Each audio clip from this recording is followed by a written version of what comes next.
दोस्तों, आज मैं आपके लिए लेके आया हूँ टॉप 15 पॉलिटिक्स संविधान के क्वेश्चन जो UP triple SC paid exam के लिए इम्पोर्टेंट है। काफ़ी महत्वपूर्ण है। वैसे तो ये सारे एग्ज़ाम्स के लिए इम्पोर्टेंट है।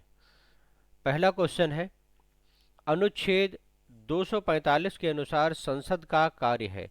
तो संसद का कार्य अनुच्छेद 245 के आधार पे है कानून बनाना। व्याख्या देख लेते हैं। भारतीय संविधान के अनुच्छेद 245 संसद और राज्यों के विधान मंडलों द्वारा बनाए गए कानूनों की सीमा का उल्लेख करता है। यह संसद को कानून बनाने की शक्ति देता है और विधायी निकाय को उन्हें निरस्त करने की शक्ति भी देता है। 245 एक इस संविधान के प्रावधानों के अधीन है। संसद भारत के पूरे क्षेत्र या किसी भी हिस्से के लिए कानून बना सकती है और राज्य के विधानमंडल पूरे राज्य के किसी भी हिस्से के लिए कानून बना सकते हैं। 245(2) संसद द्वारा बनाया गया कोई भी कानून इस आधार पर अवैध नहीं माना जाएगा कि उसका क्षेत्रेतर संचालन होगा। इस आधार पर अवैध नहीं माना जाएगा कि उसका किसी भी क्षेत्र या क्षेत्र के बाहर संचालन होगा। क्वेश्चन नंबर 2 है, निम्नलिखित में से कौन सा मौलिक कर्तव्य है? सार्वजनिक संपत्ति की सुरक्षा करना मौलिक कर्तव्य है।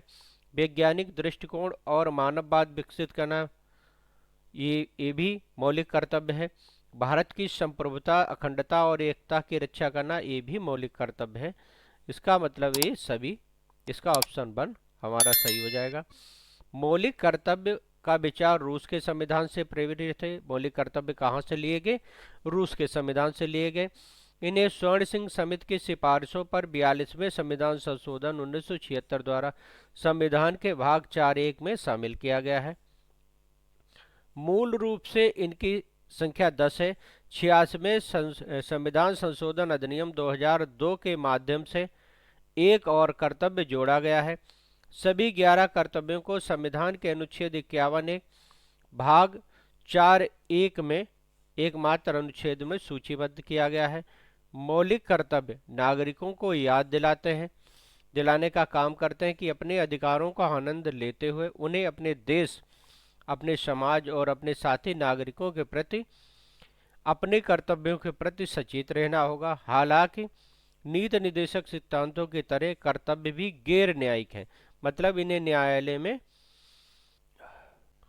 प्रश्न संख्या 3 है, निम्नलिखित में से किस अधिनियम द्वारा केंद्र में द्वैत शासन, केंद्र नहीं ये प्रांतों हैं, प्रांतों में द्वैत शासन को समाप्त कर दिया गया है? तो प्रांतों में द्वैत शासन शुरू किया गया था 1919 में भारत सरकार अधिनियम में, और इसे समाप्त कर दिया गया था भारत सरकार अधिनियम 1935 में। व्याख्या देख लेते हैं। भारतीय परिषद अधिनियम 1892 केंद्रीय और प्रांतीय विधान परिषदों में अतिरिक्त सदस्यों की संख्या बढ़ाता है। इसने विधान परिषदों के कार्यों में वृद्धि की और उन्हें बजट पर चर्चा करने और कार्यपालिका के प्रश्नों को संबोधित करने की शक्ति दी। 1900 में मार्ले मिंटो सुधारों को भारतीय परिषद अधिनियम 1909 के नाम से भी जाना जाता है। 1909 के मार्ले मिंटो सुधारों के दौरान मार्ले भारत राज्य के सचिव थे और मिंटो भारत के वायसराय थे। इसने पहली बार वायसराय और राज्यपालों की कार्य परिषदों के साथ भारतीयों के एकीकरण का प्रावधान किया। 1935 के भारत सरकार अधिनियम ने प्रांतीय द्वैत शासन प्रणाली को समाप्त कर दिया और केंद्र में द्वैत शासन प्रणाली के स्थापना का सुझाव दिया है। मतलब 1935 में जो प्रांतीय थी, जो 1919 में लगी थी, वो समाप्त कर दिया और केंद्र में स्थापना का सुझाव दिया। भारत सरकार अधिनियम 1919 ने ब्रिटिश भारत के प्रांतों में द्वैत शासन प्रणाली की शुरुआत की। तो इसमें इतनी। प्रश्न संख्या 4 है, भारत के संविधान में निम्नलिखित में से कौन सा मौलिक अधिकार बलात् श्रम से निषेध पर बल देता है? तो ये देता है शोषण से विरुद्ध अधिकार, जो अनुच्छेद 23 और 24 में दिए गए हैं। व्याख्या देख लेते हैं। मौलिक अधिकारों के शोषण से विरुद्ध अधिकार दो अनुच्छेद 23 और 24 में शामिल हैं। भारतीय संविधान के अनुच्छेद 23 मानव के अवैध व्यापार और बलात् श्रम के निषेध के बारे में है। यह पुरुषों, महिलाओं और बच्चों की किसी भी तरह की बिक्री खरीद पर प्रतिबंध लगाता है। जबरन श्रम के संबंध में यह किसी भी प्रकार के जबरन श्रम को प्रतिबंधित करता है। यह अधिकार नागरिकों और गैर नागरिकों दोनों के लिए उपलब्ध है। ये भी काफ़ी इम्पोर्टेंट क्वेश्चन है। अनुच्छेद 24 14 वर्ष से कम आयु के बच्चों को किसी कारखाने, खदान या निर्माण कार्य में नौकरी करने पर रोक लगाता है। यह किसी भी हानि रहित या निर्दोष काम में उनके रोजगार को प्रतिबंधित नहीं करता है। क्वेश्चन नंबर 5 है, त्रिस्तरीय पंचायती राज व्यवस्था का विचार किसने रखा? तो त्रिस्तरीय पंचायती राज व्यवस्था का विचार रखा बलवंत राय मेहता समिति ने। अशोक मेहता समिति ने दो स्तरीय पंचायत राज व्यवस्था का विचार रखा था। व्याख्या देख लेते हैं। बलवंत राय मेहता समिति ने एक लोकतांत्रिक विकेंद्रीकृत स्थानीय सरकार की स्थापना का सुझाव दिया, जिसे पंचायती राज के रूप में जाना जाने लगा। त्रिस्तरीय पंचायती राज प्रणाली ग्राम स्तर पर ग्राम पंचायत, पंचायत समिति और जिला परिषद है। भारत की में गिरती पंचायती राज व्यवस्था को पुनर्जीवित करने, सुदृढ़ करने के उपाय में 1977 में अशोक मेहता समिति नियुक्त की गई, जिसने दो स्तरीय पंचायती राज व्यवस्था का विचार रखा। प्रश्न संख्या 6 है, निम्नलिखित में से क्या भारतीय संविधान की मुख्य विशेषता नहीं है? तो अर्धसंघीय विशेषता है, शक्तियों का वितरण विशेषता है, निम्नलिखित संविधान और संविधान की सर्वोच्चता विशेषता है, प्रतिबद्ध न्यायतंत्र ये विशेषता नहीं है, इसलिए ऑप्शन बी हमारा करेक्ट होगा। व्याख्या देख लेते हैं। देखिए, भारतीय संविधान की ये सारी विशेषताएं दी गई हैं। सबसे लंबा संविधान है, विभिन्न स्रोतों से लिया गया संविधान है, कठोरता और लचीलेपन का मिश्रण है, एकात्मक पूर्वाग्रह के साथ एक संघीय व्यवस्था है, अर्ध संघीय संरचना है, सरकार का संसदीय स्वरूप, संसदीय संप्रभुता, न्यायिक सर्वोच्चता का संकलन, विधि शासन, एकीकृत और स्वतंत्र न्यायपालिका, मौलिक अधिकार, राज्य के नीति निर्देशक सिद्धांत, मौलिक कर्तव्य, धर्मनिरपेक्षता, सार्वभौमिक वयस्क मताधिकार, एकल नागरिकता, शक्तियों का वितरण, स्वतंत्र निकाय, आपातकालीन प्रावधान, त्रिस्तरीय सरकार और सहकारी समितियां, ये सारी भारतीय संविधान की विशेषताएं हैं। क्वेश्चन नंबर 7 है, पंचायती राज प्रणाली को भारतीय संविधान में संशोधन वर्ष के रूप में औपचारिक रूप दिया गया। ये दिया गया था 1992-73 में संविधान संशोधन के द्वारा। व्याख्या देख लेते हैं।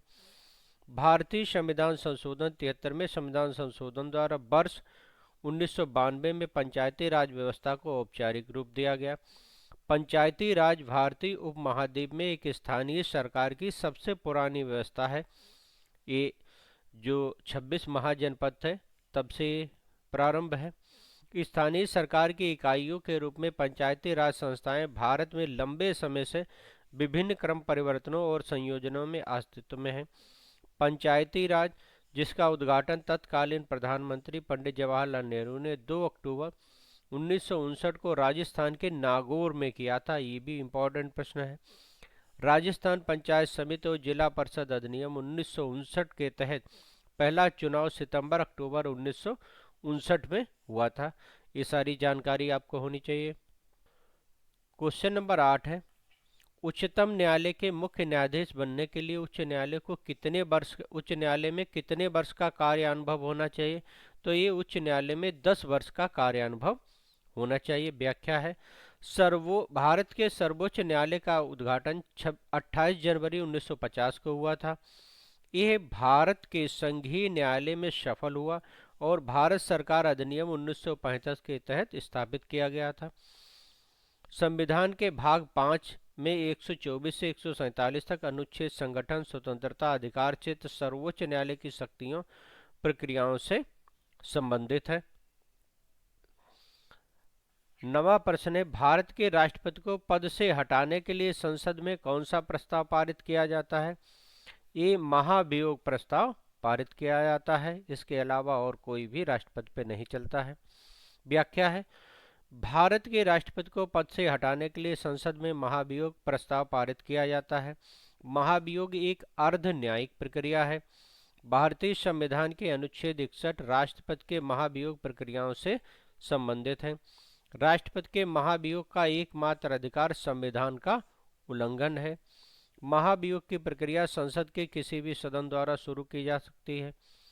आरोप एक नोटिस में सम्मिलित जो आरंभ करने वाले सदन के कुल सदस्यों के 1/4 द्वारा हस्ताक्षरित होने चाहिए।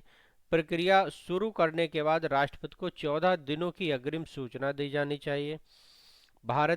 राष्ट्रपति भारत के अटॉर्नी जनरल या अपनी पसंद के किसी अन्य कानून अधिकारी से सेवा लेकर अपना बचाव कर सकते हैं। महाभियोग प्रक्रिया के लिए विशेष बहुमत की आवश्यकता होती है।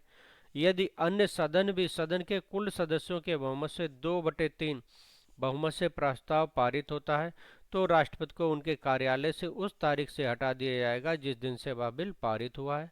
अभी तक भारत में कभी भी राष्ट्रपति पर महाभियोग नहीं चला है। प्रश्न संख्या 10 है, भारत में न्यायिक प्रणाली को अदालतों के पदानुक्रम में शामिल सर्वोच्च है, तो सर्वोच्च जो है वो उच्चतम न्यायालय सबसे पहले आता है, ग्राम पंचायत, 2 नंबर पे आता है जिला, 3 पे उच्च न्यायालय और फिर आता है उच्चतम न्यायालय। भारत का सर्वोच्च न्यायालय भारत के संविधान के तहत सर्वोच्च न्यायिक न्यायालय है। अनुच्छेद 124 सर्वोच्च न्यायालय की स्थापना और संविधान से संबंधित है। 1 अक्टूबर 1937 को भारतीय संघीय न्यायालय के रूप में स्थापित न्यायालय है। 28 जनवरी 1950 को भारत के सर्वोच्च न्यायालय के रूप में स्थापित किया गया था। इसका मुख्यालय नई दिल्ली में है। भारत के सर्वोच्च न्यायालय के पास न्यायिक समीक्षा की शक्ति है। क्वेश्चन नंबर 11 है, निम्नलिखित में से कौन सा भारत के नीति निर्देशक सिद्धांतों से संबंधित है? तो नीति निर्देशक सिद्धांतों से संबंधित है भाग 4। भाग 4A मौलिक कर्तव्यों से संबंधित है। भाग 5 है प्रधानमंत्री, राष्ट्रपति, उपराष्ट्रपति आदि के कर्तव्यों और कार्यों से संबंधित। भाग 6 है राज्यपाल, राज्य विधायिका, उच्च न्यायालय आदि कर्तव्यों से संबंधित है। अब व्याख्या देख लेते हैं। भारतीय संविधान भाग 4 नीति निर्देशक सिद्धांतों से संबंधित है। नीति निर्देशक सिद्धांत अनुच्छेद 36 से 51 तक हैं। डॉक्टर BR अम्बेडकर जो संविधान के जनक हैं ने कहा, नीति निर्देशक सिद्धांत हमारे संविधान की एक नवीन विशेषता है। इसे 3 प्रमुख खंडों में वर्गीकृत किया गया है, गांधीवाद, समाजवादी, उदारवादी और बुद्धिजीवी। DPSP यानी directive principle of state policy या नीति निर्देशक तत्व मूल रूप से भारत में कल्याणकारी राज्य स्थापित करने के लिए बनाया गया है। इसकी दृष्टि आर्थिक, सामाजिक, लोकतंत्र के विचार को बढ़ावा देना है। क्वेश्चन नंबर 12 है, भारत के संविधान में 44वें संशोधन द्वारा मौलिक अधिकारों की संख्या। 44वें संविधान संशोधन से पहले 7 थी और उसके बाद रह गई 6, क्योंकि संपत्ति के आधार को कानूनी अधिकार मान लिया गया। मौलिक अधिकारों को दिए जाने की मांग की गई विशेष स्थिति को देखते हुए संपत्ति के अधिकारों को संविधान में एक अधिक संशोधन 44वें संशोधन का अवसर रहा। मौलिक अधिकार नहीं रहेगा, ये केवल एक कानूनी अधिकार बन गए। इसके बाद भारत के संविधान में मूल अधिकारों, संस्कारों नहीं, अधिकारों की कुल संख्या है 6। समानता का अधिकार 6 अनुच्छेद 14 से 18, स्वतंत्रता का अधिकार अनुच्छेद 19 से 22, शोषण के विरुद्ध अधिकार अनुच्छेद 23 से 24, धर्म की स्वतंत्रता का अधिकार अनुच्छेद 25 से 28, सांस्कृतिक और शैक्षणिक अधिकार अनुच्छेद 19-23, संवैधानिक उपचारों का अधिकार है अनुच्छेद 32। क्वेश्चन 13 है, भारत के संविधान में संघ सूची, राज्य सूची, समवर्ती सूची का प्रावधान है। तो ये 7वीं अनुसूची में संघ सूची, राज्य सूची और समवर्ती सूची का प्रावधान है। व्याख्या देख लेते हैं। भारत के संविधान की 7वीं अनुसूची संघ सूची, राज्य सूची, समवर्ती सूची के प्रावधान प्रदान करती है। 7वीं अनुसूची संघ और राज्यों के बीच शक्तियों और कार्यों के आवंटन के बारे में बताती है। 7वीं अनुसूची के तहत अनुच्छेद 246 में 3 सूचियां शामिल है: संघ सूची, राज्य सूची, समवर्ती सूची। संघ सूची में मूल रूप से 97 विषय शामिल हैं, लेकिन अब इसमें कुल 100 विषय हैं। राज्य सूची में 61 विषय शामिल है, जिससे संबंधित सरकार के पास कानून बनाने की राज्य सरकार, प्रत्येक राज्य इससे जो 61 विषय हैं इस पे कानून बना सकता है। समवर्ती सूची में 52 विषय शामिल है, जिसमें केंद्र और दोनों राज्य दोनों की सरकारों को संयुक्त रूप से कानून बनाने की शक्तियां हैं। क्वेश्चन नंबर 14 है, लोकसभा के निम्नलिखित अध्यक्षों में किसने अपने कार्यकाल के दौरान इस्तीफा दिया? तो ये नीलम संजीव रेड्डी, गुरुदयाल ढिल्लो, दोनों ने इस्तीफा दिया। तो इसका ऑप्शन है 1 और 3, दोनों सही है। नीलम संजीव रेड्डी, गुरुदयाल ढिल्लो दो अध्यक्ष हैं जिन्होंने अपने कार्यकाल के दौरान इस्तीफा दे दिया। लोकसभा अध्यक्ष का चुनाव आम चुनाव के ठीक बाद पहली बैठक में किया जाता है। एक लोकसभा अध्यक्ष को 5 साल का कार्यकाल पूरा करना होता है। लोकसभा अध्यक्ष का चयन लोकसभा के सदस्यों में से किया जाता है। आमतौर पर लोकसभा अध्यक्ष का पद सत्तारूढ़ दल के सदस्य को दिया जाता है।